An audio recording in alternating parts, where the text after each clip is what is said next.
From Washington, this is VOA News.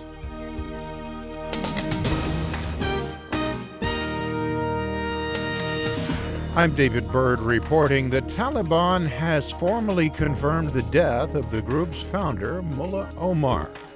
The Islamist movement statement Thursday says that Omar died of illness, but it gave no details of when or where, saying only that his health deteriorated over the last 15 days of his life. Taliban leaders in the city of Quetta have chosen a successor, Mullah Akhtar Mansoor, who had been Omar's deputy. A Pakistani statement earlier Thursday said the next round of Afghan peace talks have been postponed at the request of the Afghan Taliban. Qazi Khalilullah is the Pakistani Foreign Ministry spokesman. Efforts are being made for facilitating the second round of peace talks between the Afghan Taliban and Afghan government. Khalilullah said that Pakistan remains hopeful the Taliban leadership will stay engaged in the peace process.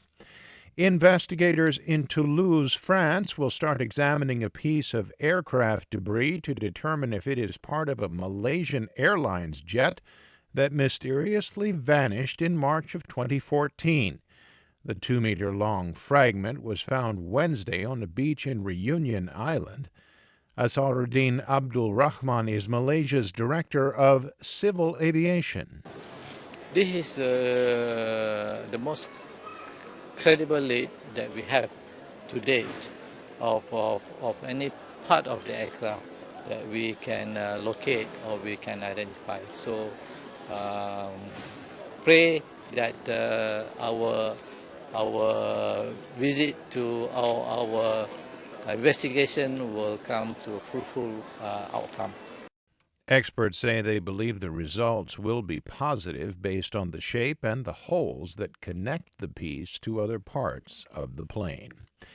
The U.S. economy advanced a solid 2.3% in the April to June period after a harsh winter with a small gain. The Commerce Department reported Thursday that a surge in consumer spending and new export gains pushed the world's largest economy ahead in the second quarter. The agency also reversed an earlier estimate, concluding that the American economy grew a tepid 0.6% in the first 3 months of the year, rather than shrinking 0.2%. U.S. consumer spending, which accounts for about 70% of the country's economy, picked up markedly during the spring months, advancing 2.9% compared to the 1.8% growth in the January to March period. An al-Qaeda affiliate abducted an American-trained rebel commander and 7 of his fighters in northern Syria just days after they deployed in the war-torn country. According to a monitoring group, fighters with the rebel militia Division 30 were snatched Tuesday night by jihadists mounting a checkpoint near the Syrian town of Zaharat al-Makiya, about 40 kilometers northeast of Homs.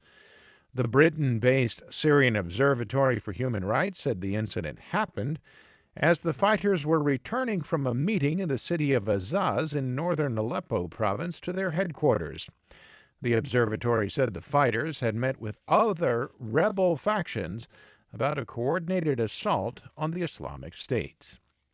An Egyptian court has postponed a session Thursday where it was due to announce a verdict in the retrial of 3 Al Jazeera journalists charged with supporting the banned Muslim Brotherhood. Al Jazeera said it is extremely angry that the Cairo court postponed the verdict for Canadian national Mohamed Fahmy, Egyptian Bahir Mohammed, and Australian Peter Grest. A new session is expected to take place next week. The proceedings have been delayed several times, including Thursday's postponement that court officials attributed to the judge in the case being sick. The U.S. Fish and Wildlife Service says it has opened a probe into the killing of Cecil the lion earlier this month, as the American dentist who is accused of killing it remains in hiding amid global disdain for the slaying. In a Twitter post, the U.S. Fish and Wildlife Service said it has begun the investigation and has not been successful in reaching the dentist Walter Palmer of Eden Prairie, Minnesota. The agency urged Palmer or his representative to contact U.S. officials immediately. It also called the killing of Cecil the lion tragic and said it will go where the facts lead in its investigation. A source close to the case told the Reuters news agency that the Fish and Wildlife Service is investigating the killing under a U.S. law that bars the trading of wildlife that has been illegally killed, transported, or sold. For more on these stories, visit our website. I'm David Byrd in Washington. That's the latest world news from VOA.